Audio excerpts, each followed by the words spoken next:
உங்களுக்கு நிம்மதி உண்டாகுவதாக, தேவனுடைய இரக்கங்கள் அதிகமாவதாக.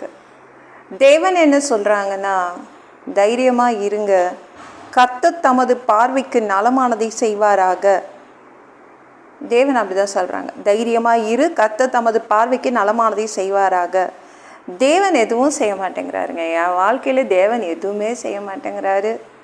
இதுதான் சரின்னு நான் ஒரு முடிவு எடுத்து வச்சுருந்தா தேவன் முடிவே எடுக்க மாட்டேங்கிறாரு, கண்டுக்க மாட்டேங்கிறாரு, எதுவும் செய்ய மாட்டேங்கிறாரு அப்படின்றீங்களே. உங்களை விட தேவனுக்கு தாங்க தெரியும் உங்களுக்கு எது நல்லது எது நலமானதுன்னு. ஓகேங்களா? இயேசுக்கிட்ட விட்டுடுங்க, அவர் தமது பார்வைக்கு நலமானதை செய்வார்.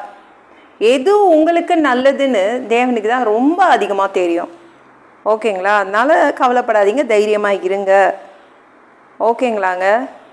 இதுதான் நல்லது அப்படி நீங்கள் ஒரு தீர்மானம் எடுத்து வச்சுருக்கீங்க. ஆனால் அது தேவனுக்கு பிடிக்குதோ இல்லையோ இல்லை. அதனால் அமைதியாக இருங்க. தேவன் அவருடைய பார்வைக்கு உங்களுக்கு எது நல்லதோ அது கொடுப்பாரு. ஓகேங்களா? தேவனுக்கு தெரியும் நீங்கள் எங்கே இருந்தால் நல்லதுன்னு, எந்த வேலையில் இருந்தால் உங்களுக்கு நல்லது, எந்த பிஸ்னஸில் இருந்தால் எந்த தொழிலில் இருந்தால் உங்களுக்கு நல்லது அவருக்கு தெரியும். எந்த பொண்ணு உங்களுக்கு கொடுத்தா நல்லதுன்னு தேவனுக்கு தெரியும். எந்த மாப்பிள்ளை உங்களுக்கு கொடுத்தா நல்லதுன்னு தேவனுக்கு தெரியும். ஓகேங்களாங்க? எந்த ட்ரீட்மெண்ட் உங்களுக்கு கொடுத்தா நல்லதுன்னு தேவனுக்கு தெரியும். எந்த சிகிச்சை உங்களுக்கு கொடுத்தா நல்லதுன்னு தேவனுக்கு தெரியும். அவர் முடிவெடுக்க டிலே பண்ணுறாருங்க, தாமதிக்கிறாருங்க இல்லை. பார்வைக்கு நலமானதை உங்களுக்காக அவர் செய்வார். அதனால் தைரியமாக இருங்க. உன்னிப்பாக பார்த்துட்டு தான் இருக்கார். ஓகேங்களா? எதுவும் ஒன்றுமே பண்ண முடியாது. உங்களை நலமானதை செய்வார். தைரியமாக இருங்க. ஓகேங்களா? பெரிய ஆசீர்வாதம் வரும். இப்போ காலம் தாமதிக்குதுன்னா என்ன அர்த்தம்னா, பெரிய ஆசீர்வாதம் தேவன் கொண்டு வர போகிறாருன்னு அர்த்தம். ஓகேங்களாங்க? அதனால் கவலைப்படாதீங்க. அவர் ரொம்ப பொறுப்பாக தான் இருக்கார். இப்போ யோசேப்பு கூட அப்படி தான் நினச்சான். அவனாக ஒரு முடிவு எடுத்து வச்சுருந்தான். சரி, பானபாத்திரக்காரன்னு ஃப்ரெண்ட் ஆகிட்டேன். அவன் ஏன்னா நம்புகிறான். பானபாத்திரக்காரன்னா அந்த எகிப்து நாட்டு ராஜாவோடைய பக்கத்திலே நின்று கூல்ட்ரிங்க்ஸ்லாம் அவருக்கு வேண்டிய எல்லா ட்ரிங்க்ஸும் ஊற்றி கொடுக்குறவன். அப்பேற்பட்ட ஒரு பானபாத்திரக்காரனை யோசேப்பு ஜெயிலில் ஃப்ரெண்ட் ஆகிட்டாங்க.